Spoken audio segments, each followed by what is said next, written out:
Y comenzamos hablando del lifting sin cirugía, Leslie. Y hay 4 técnicas o 4 tratamientos y me parece que es bueno comenzar diciendo que lo más importante es que esa decisión la tiene el profesional, no lo decide el paciente cuál es la técnica para aplicar. Es que justamente la medicina estética sin cirugía te brinda posibilidades. Sí. ¿Y las posibilidades para qué están? ¿Por qué hay tantos tratamientos? Porque no hay uno solo que sea el tratamiento ideal. Está el tratamiento ideal para un paciente determinado. Sí. ¿Entendés? Entonces uno lo que tiene que hacer es, por eso siempre digo que es tan importante la primera consulta. Y la primera consulta no solamente investigar, hacer la historia clínica y ver el paciente, sino tocar qué tipo de piel, qué tipo de flacidez que tiene, ¿entendés? Esto es lo que un poco te va a demarcar cuál va a ser el mejor tratamiento o el más adecuado para él. Siempre hablamos de las 3D, el envejecimiento 3D, ¿sí? Con deterioro de la piel, deflación, o sea, la cara se desinfla, pierde la grasa, pierde el músculo, pierde el hueso, y cuando la cara se desinfla, la cara desciende. O sea, siempre que hay descenso de la cara y el paciente lo dice, doctor, se me cayó la cara. Muchas veces la gente no sabe qué le pasó a la cara. Uno va y dice, simplemente me veo distinta, no me veo como, me miro en el espejo y algo pasa y no sé qué es. Es eso, ¿no? El paciente, que va cambiando. El paciente se desinfló y la cara bajó. Entonces cuando el paciente te dice, se me cayó la cara y te dicen esto. Y yo siempre les digo, cuando un paciente te dice esto de acá, hay que empezar por acá, porque el paciente se desinfló de arriba. Bien. Se desinfló en los huecos temporales, se desinfló acá sobre el hueso cigomático, perdió sustancia, que es la que le da sostén a la parte de las ojeras y los pómulos. Vos fíjate que cuando yo hago este efecto, se mejora el efecto alrededor del ojo. También se perdió parte de lo que es la mejilla y el pómulo, ¿eh? Y además se perdió volumen y cayó. Entonces, es lo que pasa, un paciente que es como un globo que se desinfla y cae.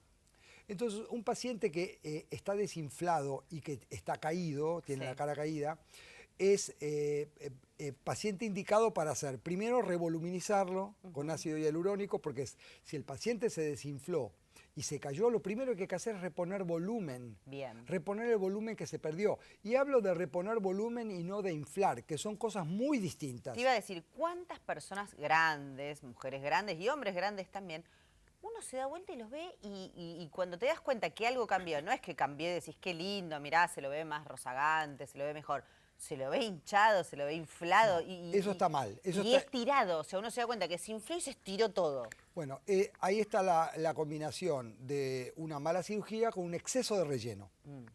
Entonces uno tiene que ser delicado porque la medicina estética sin cirugía te permite pasos, te permite etapas. Y todo lo que vamos a ver ahora y vamos a mostrar una paciente, voy a dedicar a una paciente en especial. Bien. Donde marcamos qué fue lo que se hizo. A Marta la tuvimos ya en el estudio, pero la voy a marcar primero la parte de arriba para mostrarte cómo se puede hacer lifting rellenando. Si te fijas y prestás atención, al lado de los ojos, al lado de las cejas, tiene como 2 huecos. Eso se llama huecos temporales. Y también tiene las ojeras... ¿Qué sería por donde está la sien? Acá. Sí. Esto me marco en mí, donde estos son los huecos temporales. Que uno no lo mira, pero ni nunca, es el último lugar que mirarías en la cara, mirás las patas de gallo. Pero ¿sabés qué?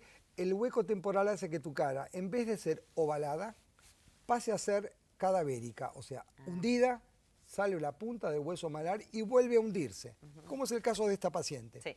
Y además, las ojeras hundidas y el pómulo que se perdió. Entonces te voy a mostrar primero cómo hicimos el relleno de esta paciente. ¿Para qué? Para ver cómo se... ¿Podemos ver la foto, por favor? Ahí está. Cómo se le levantó la cara sin que esté inflada. Y tenemos también una foto de 3/4 de perfil para que veamos cuál era el defecto. Ahí yo marqué el defecto y marqué arriba, marqué el hueso malar, que es la rayita, y marqué ese triángulo por debajo de la ojera y tenemos el resultado después del relleno. Fíjate cómo le mejoró el aspecto, cómo rejuveneció solamente con el relleno. Leslie, ¿cuáles son los 4 tratamientos que se utilizan para hacer lifting sin cirugía? O si a su vez se pueden combinar entre ellos o son todos por separado. No, se pueden combinar todos. Depende del paciente.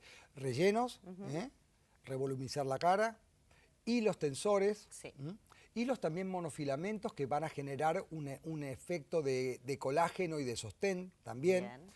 La toxina botulínica, Sí. Dysport, para mejorar, hacer un lifting de cuello, que después lo vamos a ver. Lo vamos a estar Y el viendo. HIFU Ultraformer. Sí, este tema que estuvimos tratando en los últimos programas, que bueno, es todo lo que tiene que ver con la nueva tecnología, ¿no? Y todo se puede combinar, depende del paciente. Fíjate que interesante Sí. nuestra paciente modelo de perfil, cómo tenía hundida las mejillas, cómo tenía hundido el hueso temporal, Sí. el hueco temporal, y cómo quedó después del relleno. Tenemos, fíjate, el efecto de rejuvenecimiento es notable. Y después a esto le agregamos hilos. ¿Por qué? Bien. Porque tenía un cuello muy caído. Entonces ahí tenemos la marca. Yo marqué con unas flechitas cuáles son los lugares donde íbamos a colocar los hilos de tensión. Y después tenemos la foto con el post. Y ahí tenés... El cambio es terrible, Leslie. y parece un lifting quirúrgico y Sí. fue media hora en el consultorio. ¿Entendés? ¿En serio? Y ¿Qué técnicas utilizaste con Marta? con Marta lo primero que hicimos fue voluminizarla. Sí. Y después hicimos hilos de tracción. ¿Esto qué serían los que Los levantan? que uno tensa, se colocan hilitos, después uno tensa del hilo, viendo cuál es el mejor punto de tracción para ese paciente. Y fíjate el post-tratamiento, que es una paciente que rejuveneció 10 años. Mirá lo que... No se puede Es creer. una paciente entre la revoluminización y La los hilos felicidad. tensores. No puede disimular la sonrisa en la foto del Fíjate, después. toda la parte del pómulo, de la mejilla, del hueco temporal, la mirada. La textura de la piel. ¿Entendés? Todo Entonces, cambia. son técnicas fabulosas, que creo que también hay un 3/4 de perfil de esta señora. La verdad que es Bueno, increíble el cambio sí. en Marta, es una maravilla. Y más que vos digas en media hora de Son consultorio. tratamientos de consultorio y el paciente se va. Y esto sí, es una etapa progresiva. Por supuesto. Primero hay que rellenar, después evaluar y después ver qué amerita. Hilos, toxina o HIFU. Y esto lo decide el médico. No, Obviamente, porque siempre obviamente. está No, si el la paciente o el paciente que dice, yo quiero hacer Yo este quiero hilos, tratamiento. pero el Claro. paciente no califica para hilos, no hay que hacerlo. Exactamente. Bueno, nosotros vamos a seguir con más vida y estética. En el próximo bloque vamos a estar hablando de hiperhidrosis, un tema interesantísimo. Así que no se muevan porque aquí seguimos en Vida y Estética.